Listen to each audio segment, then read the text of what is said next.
Dobar dan, možda da Good day. We are running about 15 minutes late, but let's start the conversation we have planned for today. Before you, we have 6 organizations that have completed a part of their work yesterday. On March 8th, 2018, was the deadline for organizations to submit their opinions, their comments to the draft text containing the amendments to the Constitution.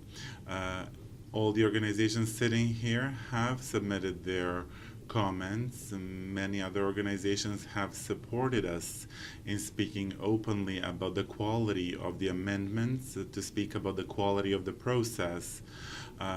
They helped us not to be overwhelmed by the process, but actually provide concrete comments on the draft text. Whether we were successful or not can only be confirmed by an agency that is actually doing public opinion surveys and polling. The citizens are not adequately informed about the amendments of the Constitution, and they're not adequately informed about the quality of the proposed amendments and to what extent this will impact their lives and how they actually perceive the judiciary as such. From May last year until today, what is symptomatic and what is worrisome is that we haven't heard many words of faith into the judiciary by the executive branch. During this entire process, we've had the lack of respect and bad behavior towards the representatives of the judiciary and also towards the civil society as such.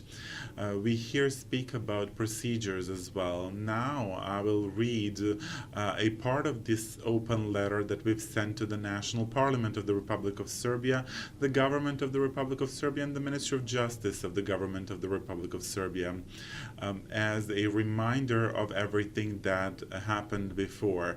It is our duty to inform the public, it is our duty to inform the media and tell them what the public debate looked like, to tell them more about the process and the procedures, and to provide clear comments on the quality of the amendments of the Constitution.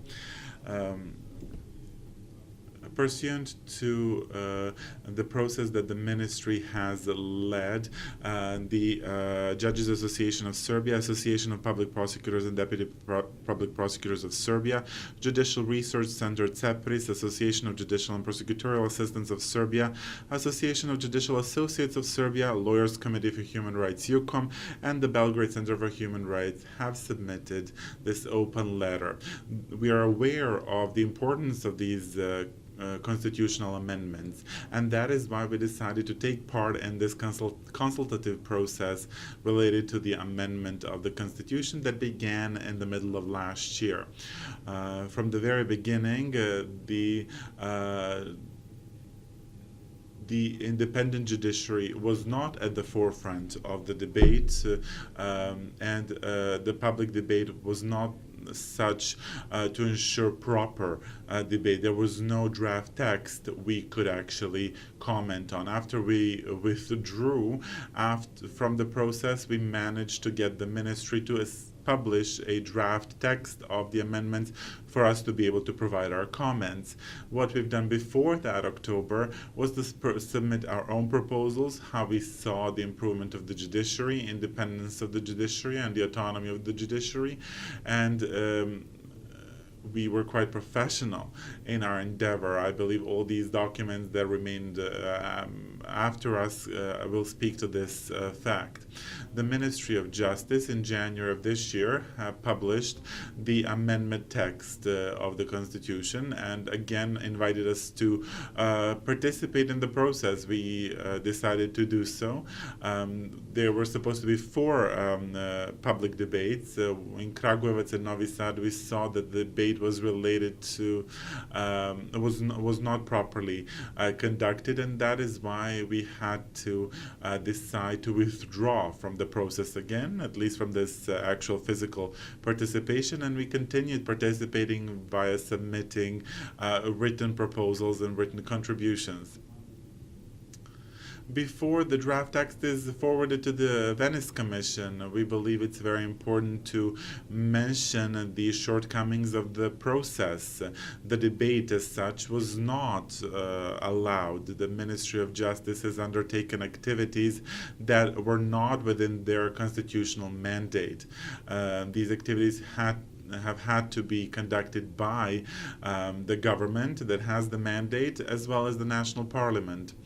On the 5th of March, the National Parliament refused the proposal of the MPs related to having a public hearing on the amendments of the Constitution.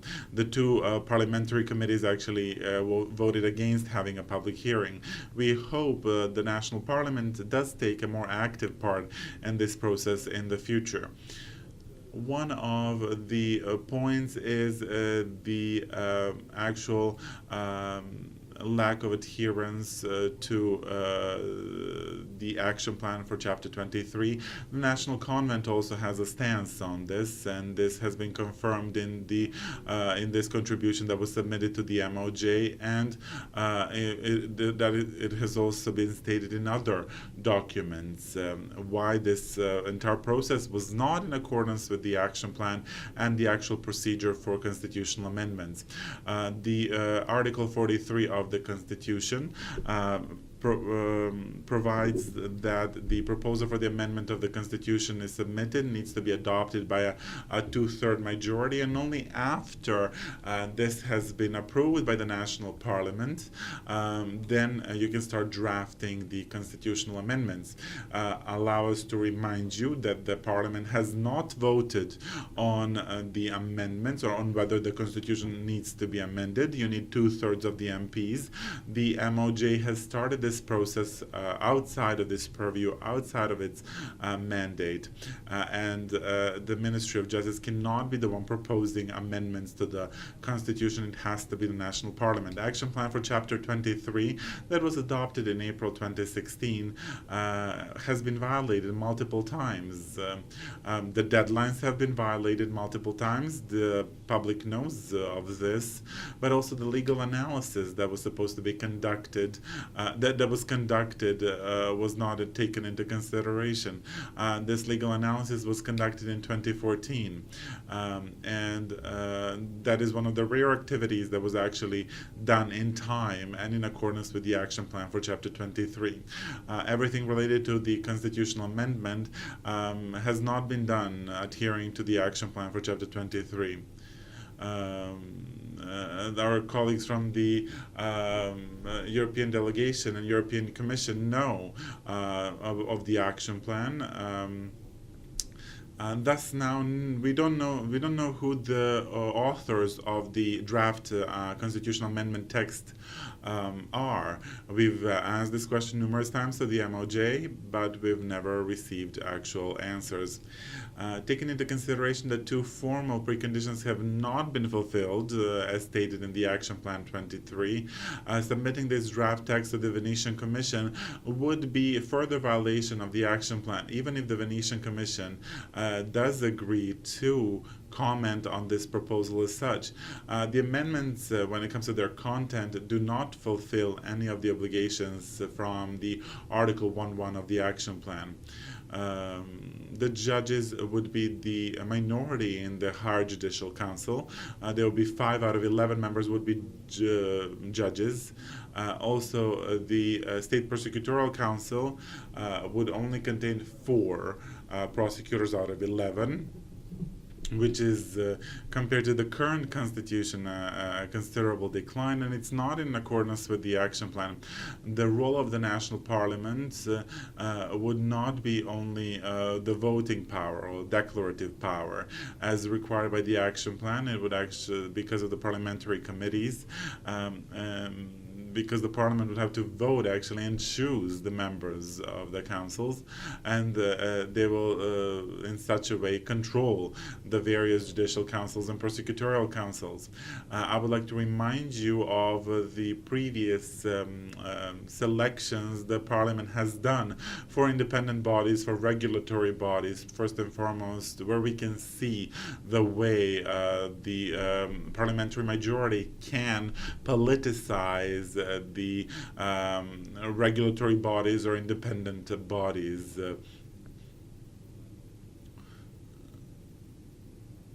You as the civil society representative do not have a say in this process. The second thing is that there is no actually explanation of the proposed amendments. The 24 constitutional amendments do not contain proper explanations. The proposed explanations are not in accordance with the methodological rules.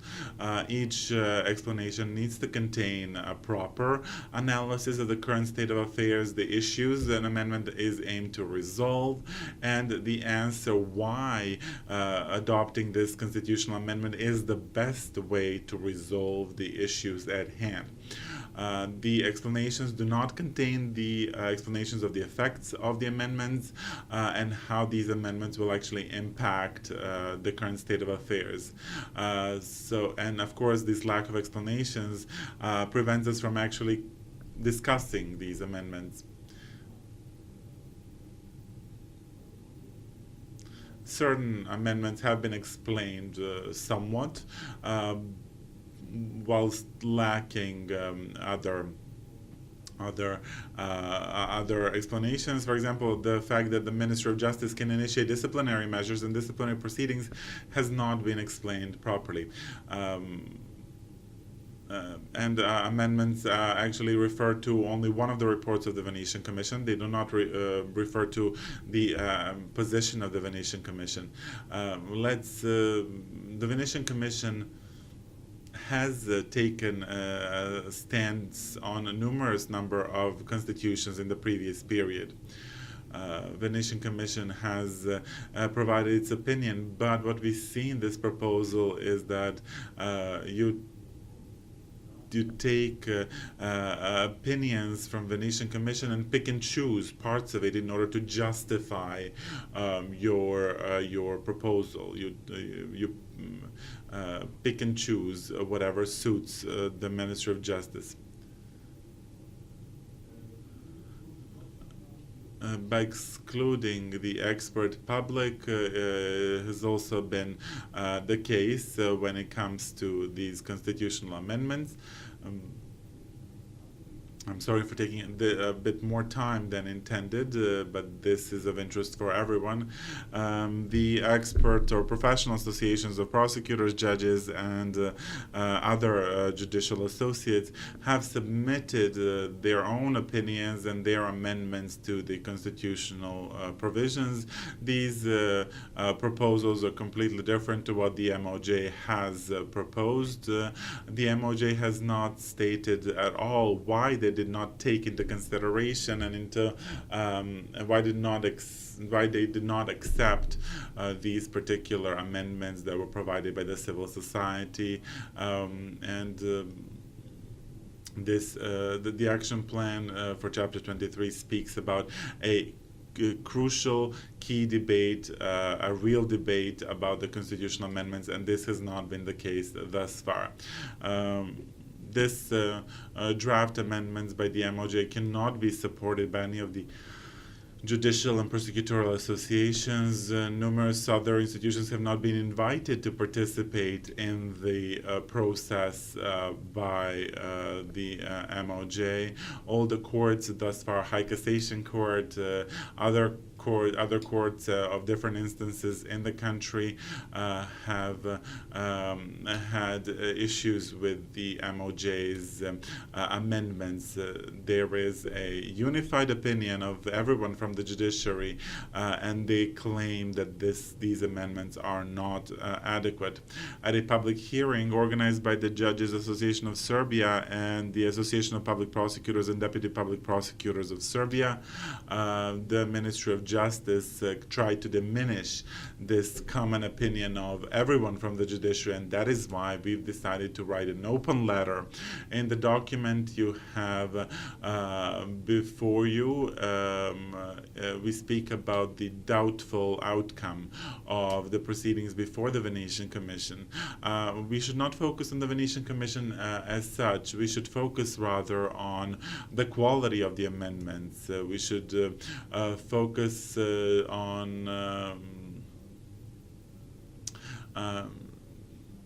trying to make sure our judiciary is independent. We need to work towards having clear division of branches of power.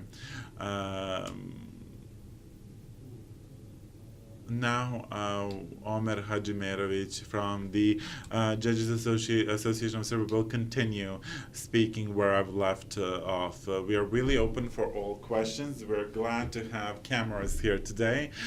Maybe later the colleagues from the Association of Public Prosecutors and Deputy Public Prosecutors of Serbia will remind us what is the treatment of public prosecutors in Serbia. And how all these professional associations have been treated in this process of constitutional amendments. The action plan for Chapter 23 provides that the national broadcaster, which is the Radio Television Serbia, needs to monitor the debate, needs to report on the debate, and needs to acquaint the citizens about the constitutional amendments and the fact that the Constitution is actually being amended. But we see that there is no much presence of the media. Thank you, Milan. My name is Omer Hadžimerović from the Association of Judges of Serbia. This was a joint open letter. Every organization has submitted its proposals to constitutional amendments to the Ministry of Justice. So I will not repeat what was said. I will try to acquaint you with what the Judges Association of Serbia has done. First and foremost, we explained how the Judges Association of Serbia participated in the process. We are very surprised that an informal version of is being submitted to the Venetian Commission. That is why we have this open letter.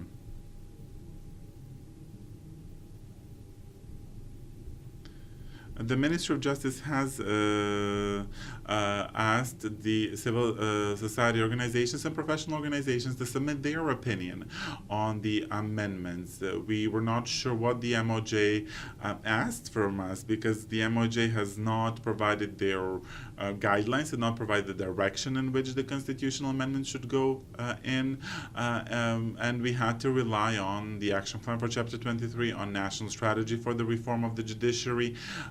So we've had to work on the existing analysis of the constitutional framework. We've provided our own proposals. We've heard what the organizations have done.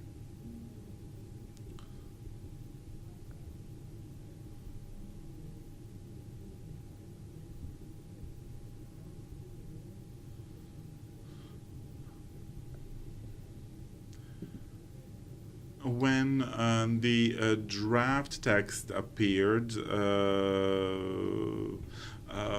we've expected to finally find out why the Ministry of Justice decided to select certain constitutional solutions and why our proposals that we worked so hard on were not actually taken into consideration.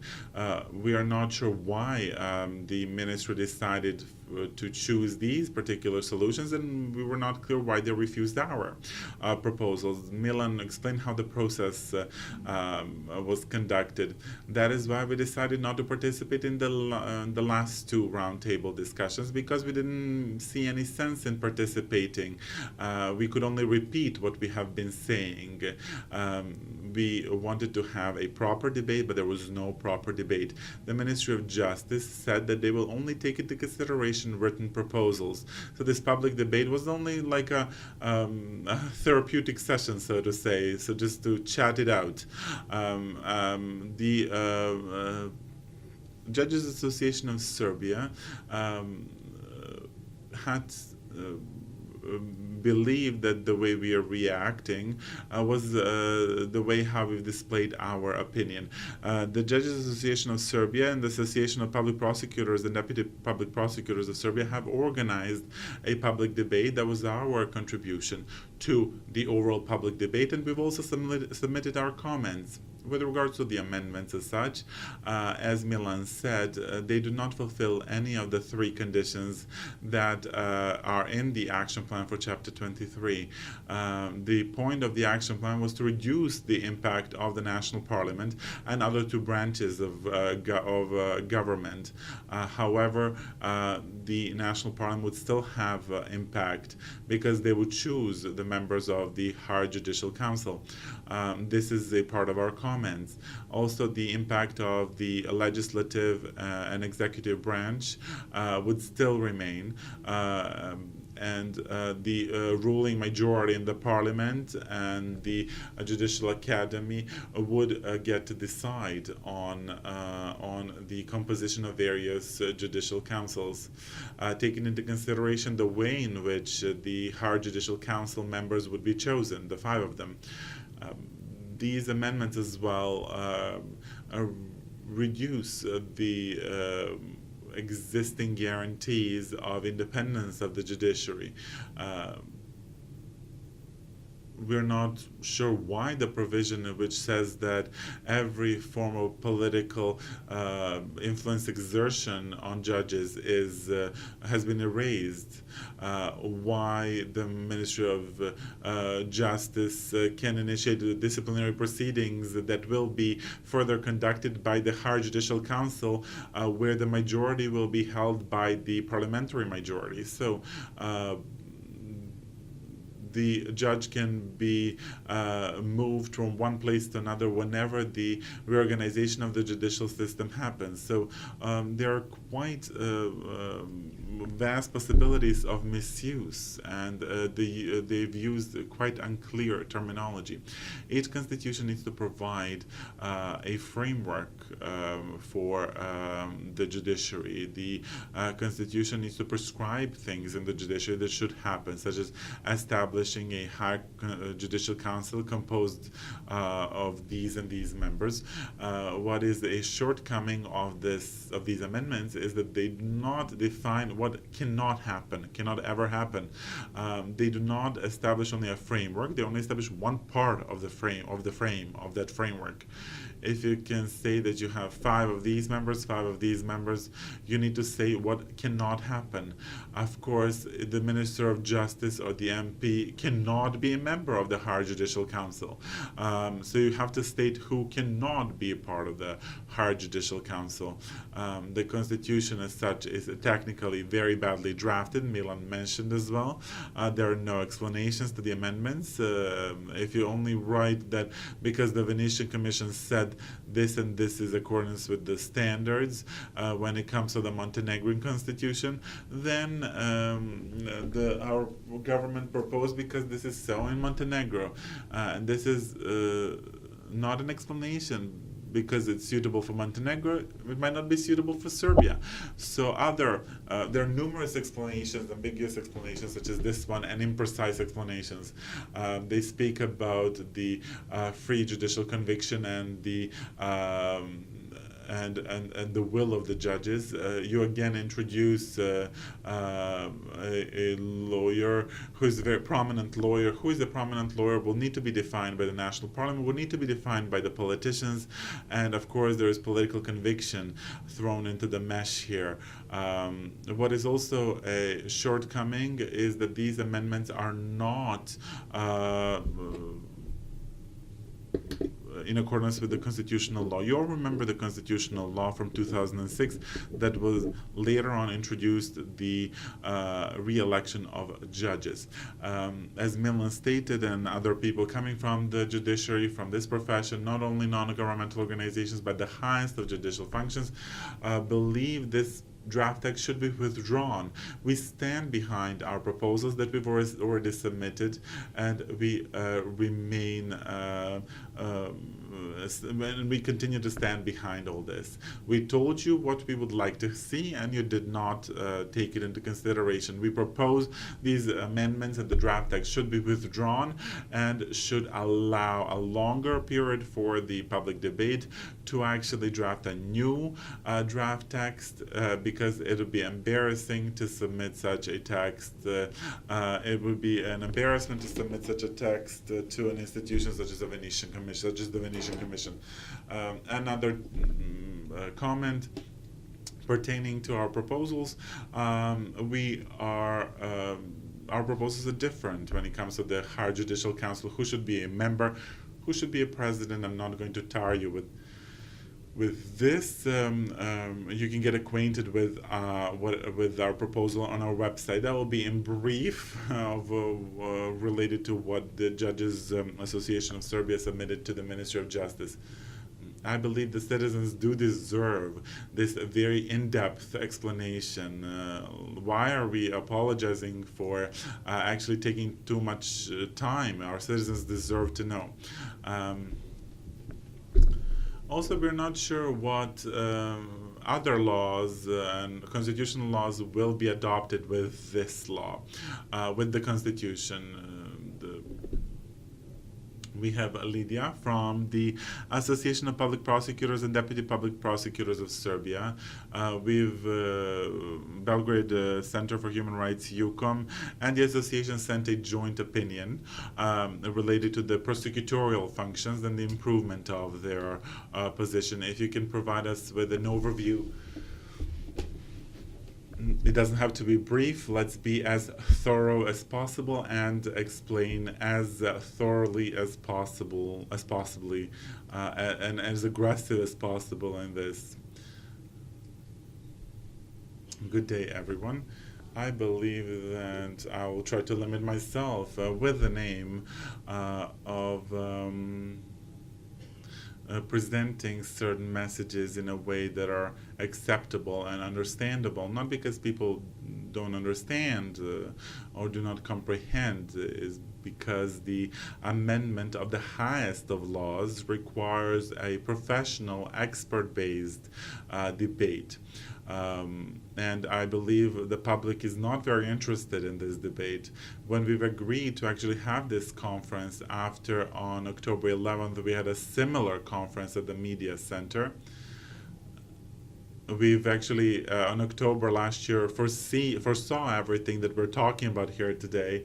I cannot but wonder why we are here and what are we trying to present to the public, and why is this an important topic.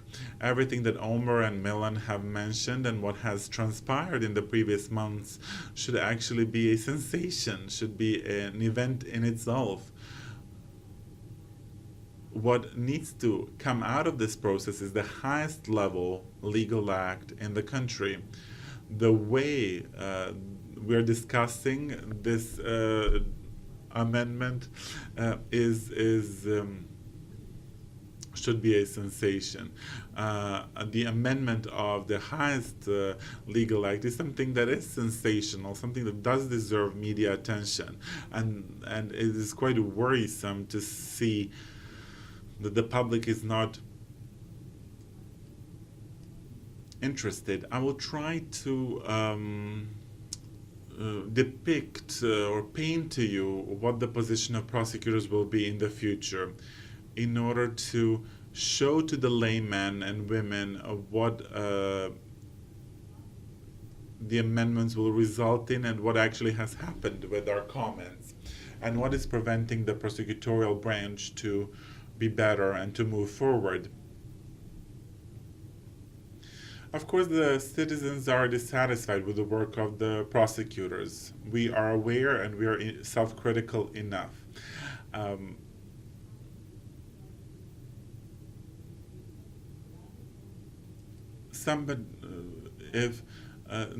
this entire process actually reminds me of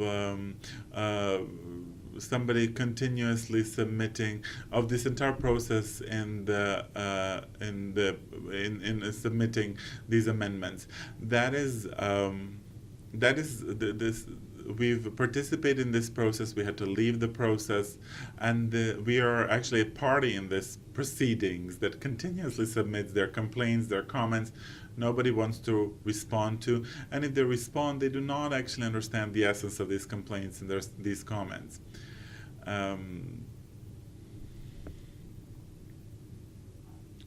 The recommendation of the European Union was to actually completely change the position of the prosecutorial branch and to actually exclude any possibility of political influence. We have 5 members in the State Prosecutorial Council who are managing to fight for the prosecutors' rights. The amendments to the Constitution are actually a form of punishment for prosecutors for their freedom of thought, because the State Prosecutorial Council is the one that manages the prosecutors, and the text of the proposal speaks to the complete banning of the independence of the deputy prosecutors in their work.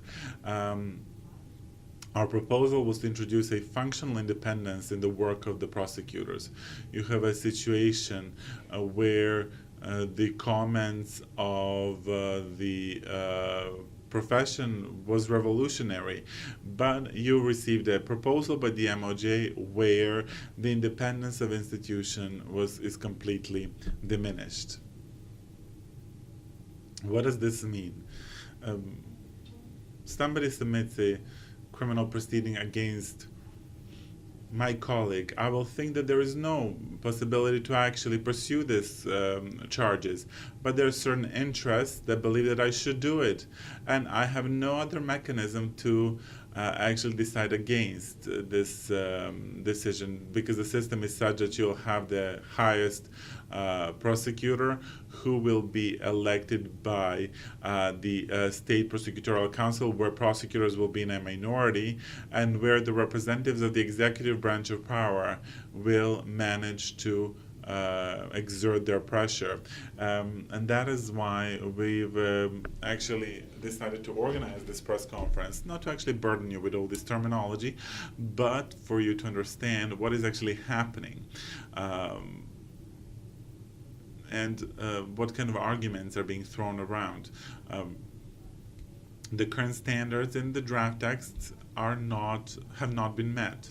The MOJ says no, they've been met. For the lay citizen, for laymen and women of this country, they do not care about the fulfillment of standards. But this press conference is an appeal to the public to finally get a grip and finally understand the importance of this topic. I would like to appeal to the other side. Why has something been done? Why they provided this amendment? We are continuously running around in circles, and we're not being able to hear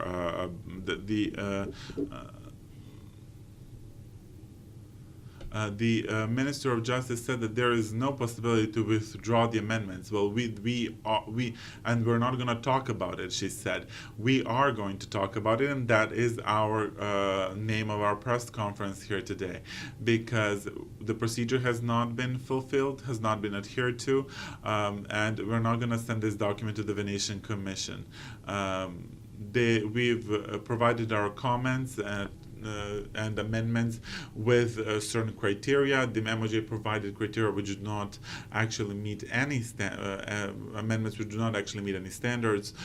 So this will impact all our lives, and I'm not going to speak much more, but I hope we'll achieve something. I would like to thank the lawyers also who have who have given us their support and have given their opinion on the text. We do not have many common points with them, especially when it comes to free legal aid. We also have Jelena here from the Association of Judicial Associates of Serbia, or actually the Association of Judicial and Prosecutorial Assistants of Serbia. So if you would like to explain further.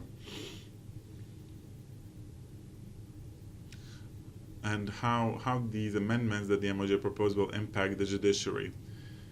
My name is Jelena Dunic, and I'm here before the Association of Judicial and Prosecutorial Assistants of Serbia.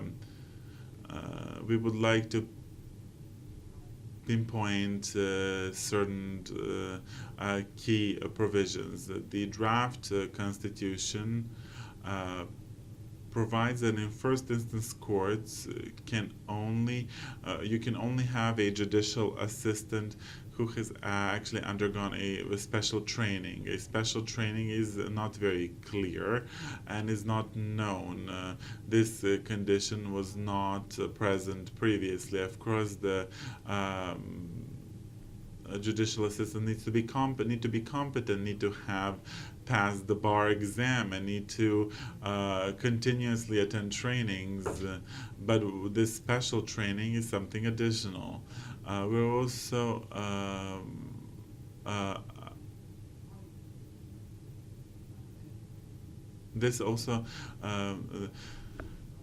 this particular amendment to the Constitution actually will result in allowing other institutions to be able to conduct trainings for future judicial and prosecutorial assistants. And it's not only going to be the Judicial Academy that will conduct this trainings. About 1,900 people currently work as judicial and prosecutorial assistants, and but however, we're now pushed to the margins of the judicial profession. This destabilizes the courts and the judiciary as such. Why is our association believing that the Judicial Academy should not be part of the Constitution? Because the Judicial Academy is a public institution where the representatives of the judiciary and the prosecutorial branch actually get their training. The Judicial Academy is part of the executive branch of power. The Judicial Academy is governed by 3 members appointed by the government, one of which comes from the Ministry of Justice.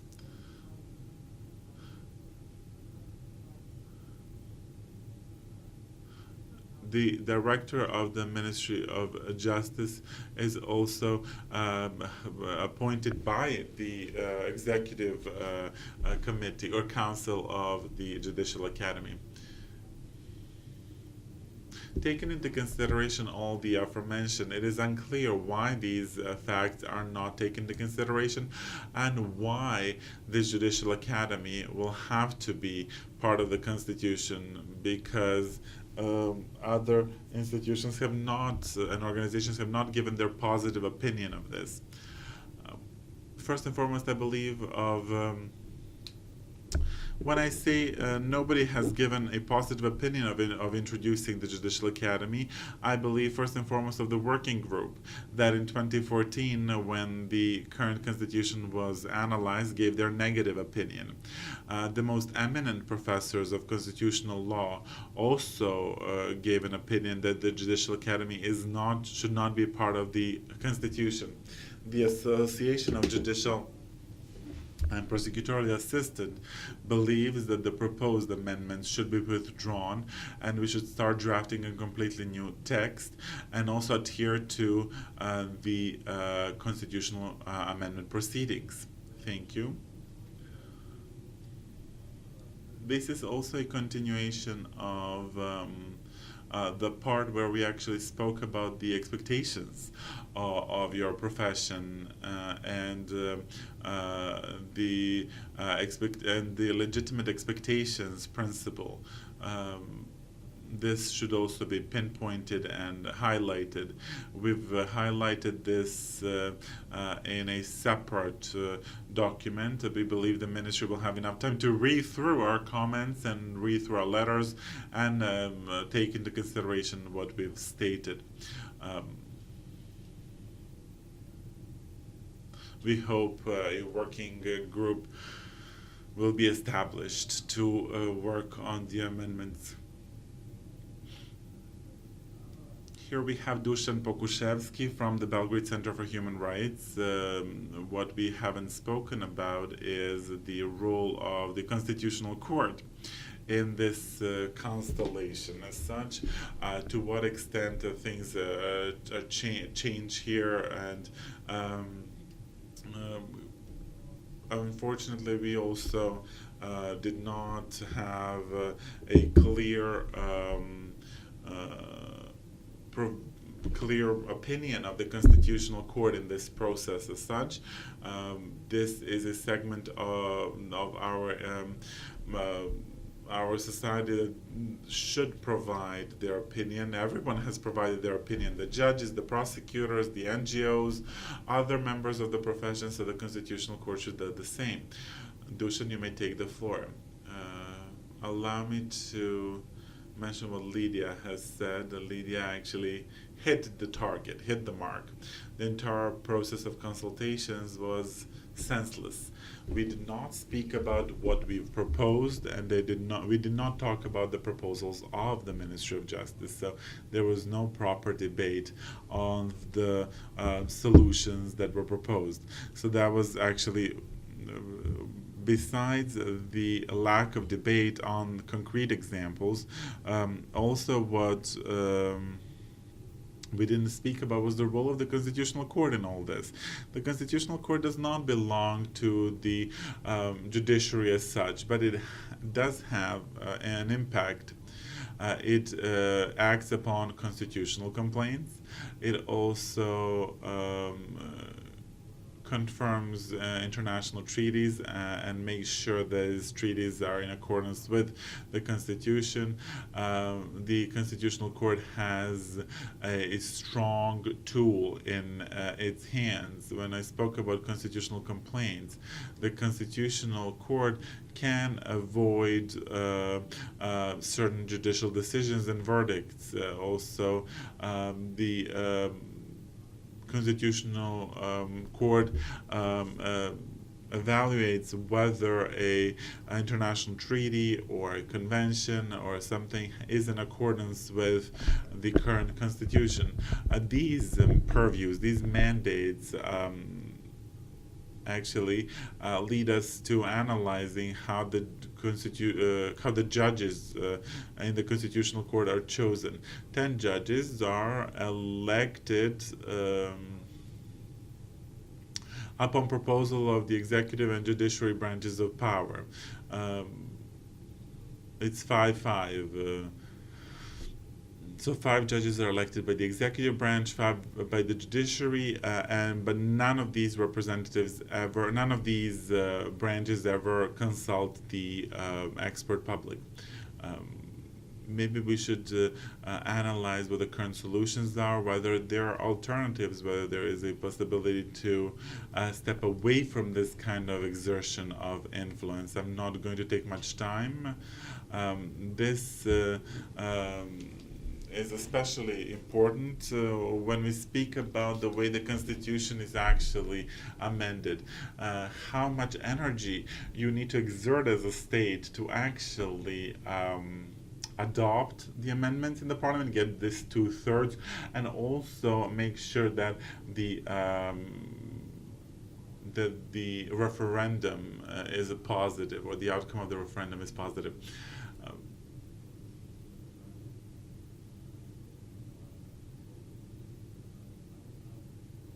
However, this at the very end, before your questions, I would like to give the floor to Miodrag Majic from the Judicial Research Center to provide his opinion. You're always quite open when it comes to the judiciary, and that is what the citizens do need. So let's hear your honesty and your frankness before questions. I would be honest, not only towards the judiciary, but towards each other. If I continue speaking a lot, probably the MOJ will accept our amendments without reading them because I've bored them to death. Two lawyers are always possible to come up with three or more opinions. That's just a joke. The process before us speaks of something very interesting. For the first time, you have the a unified, a joint front of the expert public against this draft. So this is, everyone's against it. Everyone says, withdraw these amendments. These cannot be corrected. This cannot be rectified. That has never happened before in debates such as this one. What did happen in debates such as this one is always the same response of the ministry. The ministry is very stubborn. They say, no, we're gonna push with this until the very end. We're gonna pursue this till the end. We've had the opportunity to see in 2009 when the judicial reform was done, when the exact same way the representatives of the then Ministry of Justice, when we warned them numerous times that the judicial reform was not done properly, even though we did not have such a strong unified front, the MOJ said, no, we're going to pursue this till the very end. And we know what the result of our judicial reform is. We know how the process ended and how we've actually suffered because of it. The same identical thing will happen this time if the MOJ continues to be stubborn. Because a lot has been said related to the norms. I would like to use an example to illustrate. Imagine a terminally ill patient or a gravely ill patient. From abroad they tell you cannot bring the patient over because he cannot stand the trip over. You start the process, the medical faculty, the chamber of doctors, everyone, all the doctors, they tell you, people, come on. It's not good to give them vitamin candies and energy drinks and try to transport him. Instead of listening, you invite consumer organizations, you invite bakeries and beauticians to provide you with the support to push them onto the plane to transport them abroad for treatment. This is how this looks like. This is what is happening to us.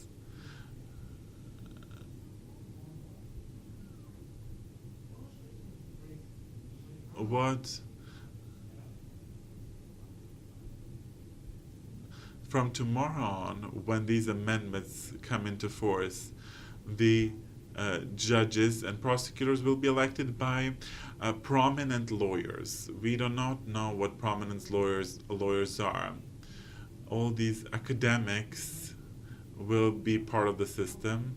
We will not have clear criteria why they've been elected. We know why, because they need to be politically controlled, and the judges will be transferred between posts using political criteria. I'm completely sure that a few of us will be immediately transferred to lower instance courts, Dragana as well. And the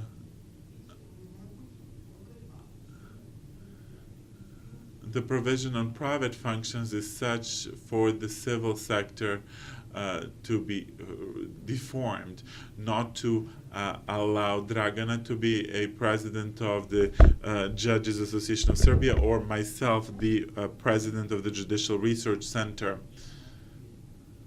And of course, we can say goodbye to having an independent prosecutorial office that will be able to discover or investigate properly various misconducts by the government. This is the very last moment. The media bears great responsibility. There will be no innocent people in this. All of you that have kept quiet, that have prevented the debate on the national broadcaster, that have offered me and others to participate in a debate via telephone while the telephone is not working, will be responsible for all this. We will be very far from a rule of law state and rule of law as such, and I'm afraid that the Ministry of Interior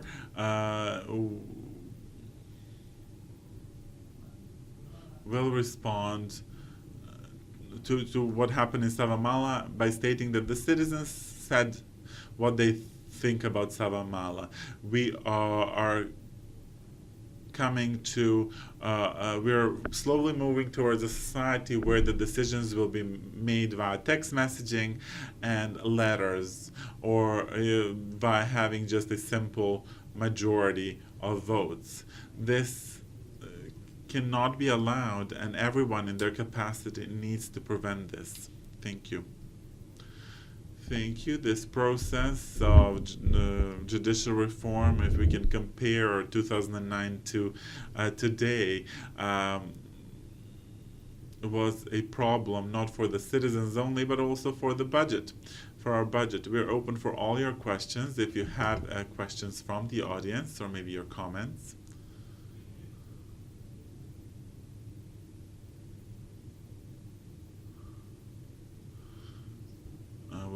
I come from the Association of Public Prosecutors and Deputy Public Prosecutors of Serbia.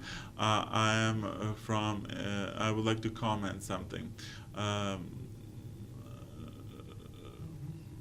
Maybe yesterday or the day before yesterday, I received a criminal complaint by a citizen, and what I was surprised about is that what the executive branch of power and the MOJ is doing, they're using these populist phrases.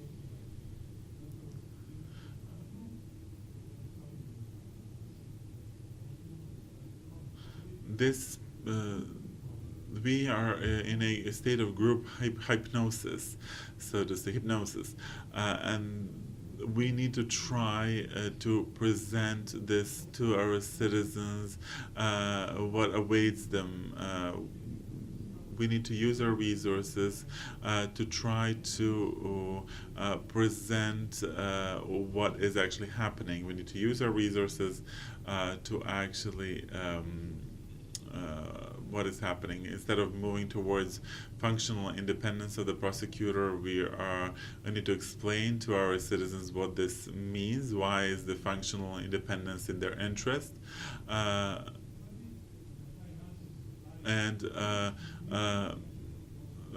course, the citizens are already implying that we are not doing our jobs and we're not willing to do our jobs. Our citizens have already have initial lack of belief and faith into the prosecutorial office.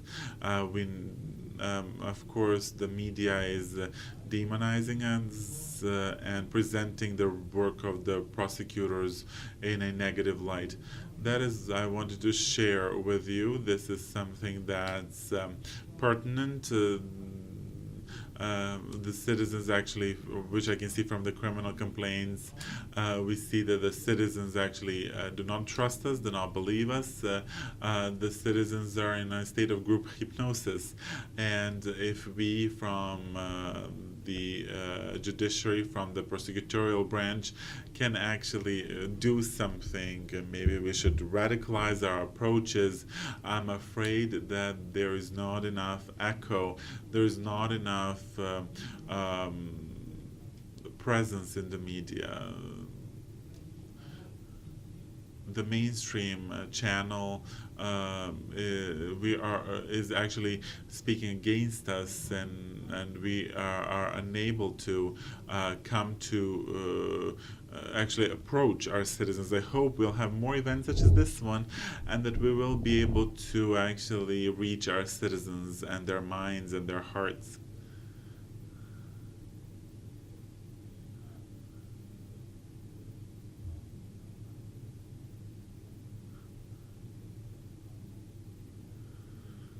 very often we'll hear this in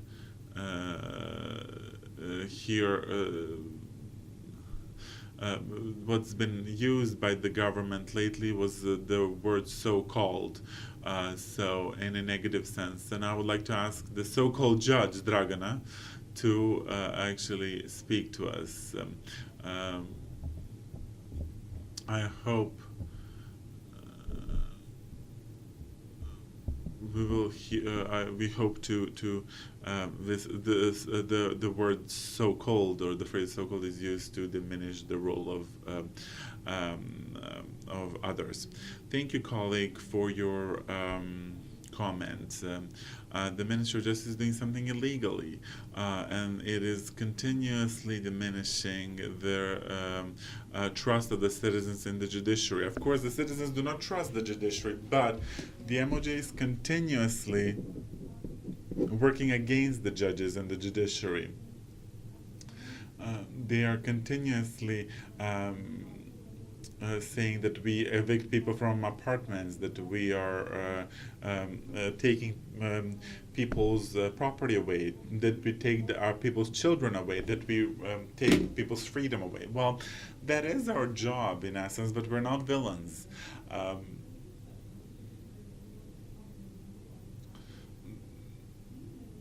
The ministry obviously does not understand, or is pretending not to understand, is that the judicial branch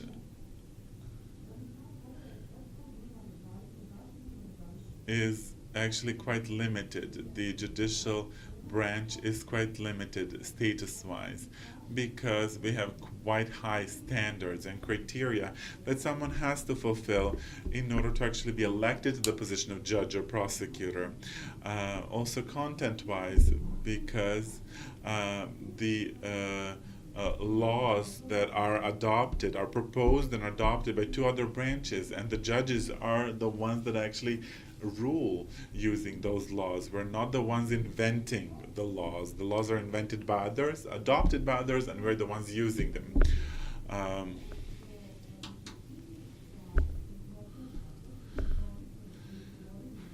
What I think we're missing is that what needs to be, what is concluded is what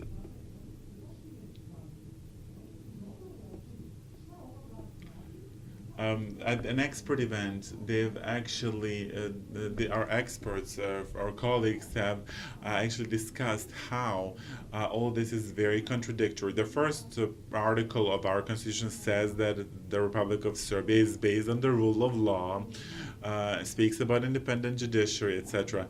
However, the concept that is proposed in this draft text of the amendments is a concept of a uniformed power in which the victor, the ruling party, takes all and can do all.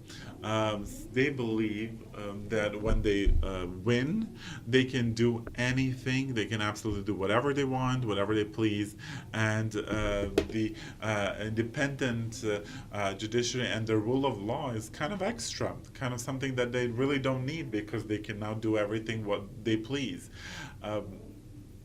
Theoretically speaking, this is the concept. I have to give you a metaphor as well. The content of these amendments and the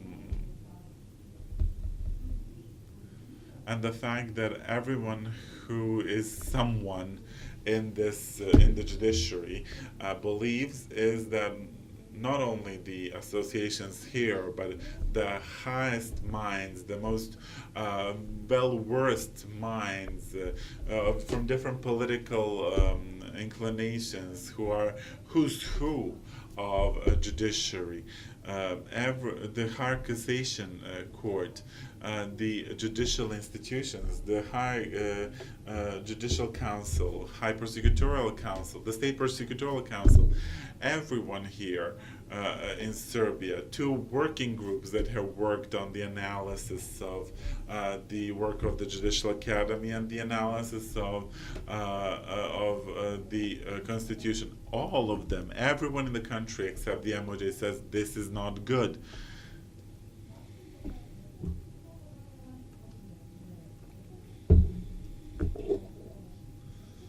we are not complaining about the amendments because we are a unified front as is. Because we actually believe these amendments are bad. The Ministry of Justice, if we are, for example, surgeons that are supposed to do something that our citizens' lives depend on, they're actually forcing us with the amendments to using unsterilized scalpels for us to be able to perform surgeries.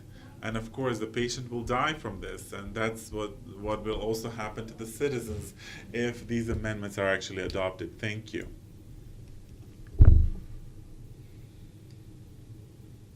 Do we have any questions by the media, maybe? Allow us to thank the media who have actually reported on our comments. We have very few media outlets who were objective and reported both sides of the story. Voice of America, Veljko Popović. Practically speaking, everyone has spoken against these amendments. The conclusion of this conference is that this proposal will most probably will be submitted to the Venetian Commission. So you're appealing to the public. So besides the media, what are you actually expecting? What are the expectations? When will the minister change its opinion? Whether they will budge down when they were pressurized locally, internally, or by the foreign countries. Of course, the ambassadors are actually following what is happening. So what pressure can we expect? Who will exert this pressure? Is this pressure the only way to change this attitude? What can result in changes of the MOJ's attitude? First and foremost, there is a clear opinion of the civil society. We are unified when it comes to this. Misha spoke about this. All of us here spoke about our unified approach and unified opinion. Serbia, in the process of European integration, is something that is helping us along the way. It allows us to speak openly about our grievances and our problems. We hope to receive an answer from European Union countries. If something like this is not tolerated in Poland, if the European Union is trying to find ways to prevent these processes in Poland, I'm not sure. I don't see why a country that wants to become a member should be given leeway.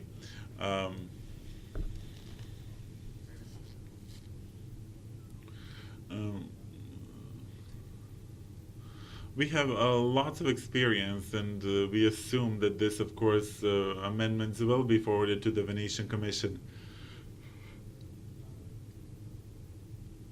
We've stated that certain experts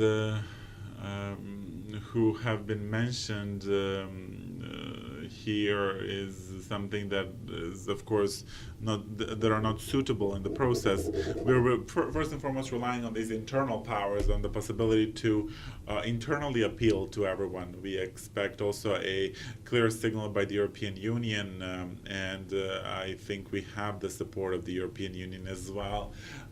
We have numerous countries which are actually interested in the rule of law, and we believe their attention to the process is honest and frank. Serbia has chosen to become a member of the European Union, but in order to become a member, then it needs to rectify issues such as this one. What can we do further is a legal question, and who can change the opinion or the decision to send amendments such as this one? We of course have domestic and international public that can exert pressure. When we speak about local domestic public, the most important member of the public are the media. unfortunately, in our conditions, media are the creators of public opinion rather than the reflection of the public opinion, and also they report selectively. The national broadcaster RTS only organized one TV show, one debate on the amendments to the law. We have an issue with the domestic public. We have grown up with this mentality. It is very difficult to change the mentality. It's very easy to leave your village, but your village will always come along with you. Your opinions, your mentality will always be with you. That is when somebody tells you the judges are fighting for power. The judges are power. The judges are the bearers of their functions. They're fighting to be able to do their work. And in 2009, you have a media campaign against the judiciary. It's a media campaign against the judiciary. And the entire, you're poisoning the public the entire time, and you're trying to persuade the public into something that's not correct, that's not true. You're providing the public with a basis that's wrong, the values that are wrong. You're telling the public that the independence is not equal to autonomy, and you're actually persuading the public into something that's wrong to begin with. And even that's not that terrible. If you're telling them, step onto the train, we'll take you to Paris, and you take them to Lajkovac, that is a mistake. But even a bigger mistake if you start to persuade them that Lajkovac is Paris, that they're actually in Paris instead of Lajkovac. So this is what is happening here.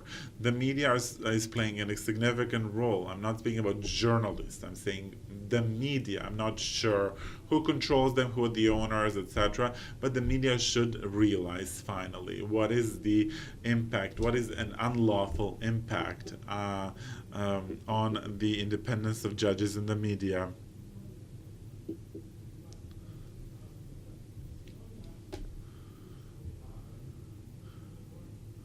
Now they've come up with new ways to control the media by disrupting the commercials and funding to the media. If, for example, a deputy president of a party says that all judges are corrupt in a process which has not been finished, and only tells us that it's not pressure, you're telling them that the pressure on the judge is only when you put a pistol against his or her head. This is a problem. The perception of the judiciary through the media. The responsibility of the media is grave. It's great. And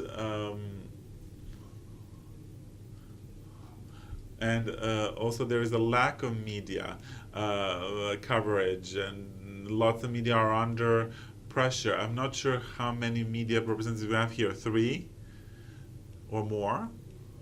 This is very weird that there's no interest for the media. What will someone say about constitutional amendments? That's odd. That's really weird. Since I know that you will report on this, you're one of the 3 or 4 media that will actually report on this, and you asked a very precise question. We're trying to work on appealing to the media. We're trying to work twofold. One is an international level, where we're trying to present to the international community to what extent in local conditions this process before the Venetian Commission has already has been misused. The international community needs to understand that it is possible to make fun of the Venetian Commission as well.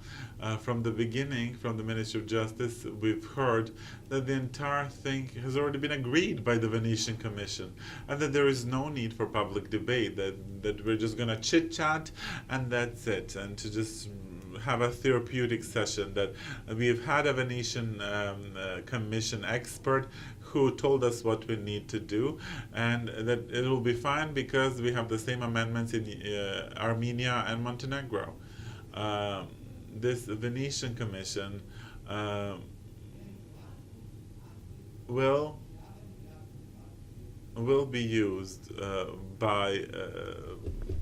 is being misused by the government. The second channel is this attempt to actually explain to citizens what is actually happening at the local level. Somebody mentioned, why are we not doing more? We cannot do more when the media is closed, when, as we said, the debates are such that people are actually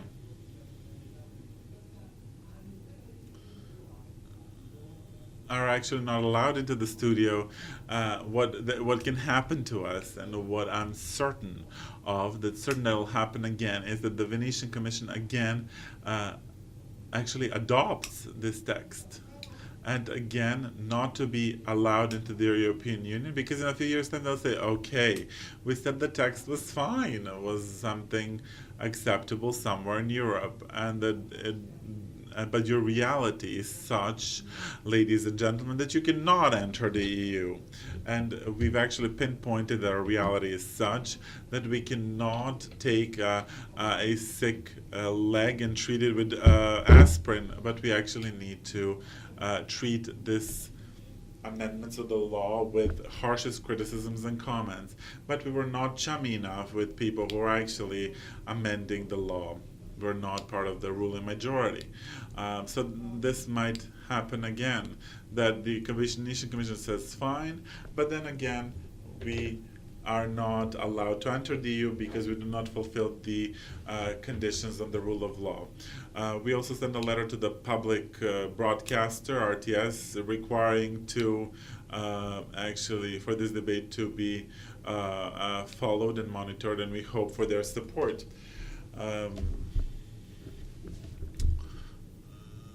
We've also quoted something that Zoran Đinđić said: when you actually miss your stop, every other stop is a wrong one. So, as Zoran Đinđić said, I believe the media was here, regardless of our opinion. We are quite desperate for media. We believe we've had agencies here and a few cameras, and I believe that the effects might be heard, might be greater. And we also had our social media, and I believe we are kind of ruling the social media sphere. If there is nothing more, I believe we've finished 4 minutes before the actual deadline. Thank you so much. Thank you for being with us. All the organizations present here today will put on their websites all their proposals, all their documents, and I believe that there are many documents that we have submitted, but we believe we've been very thorough in providing our opinion of the quality and the current state of affairs, and we believe that this will really contribute to repairing the reputation of our profession, and we hope we'll come out of this process much stronger, and that this process will be much more visible to the citizens as such. Thank you so much.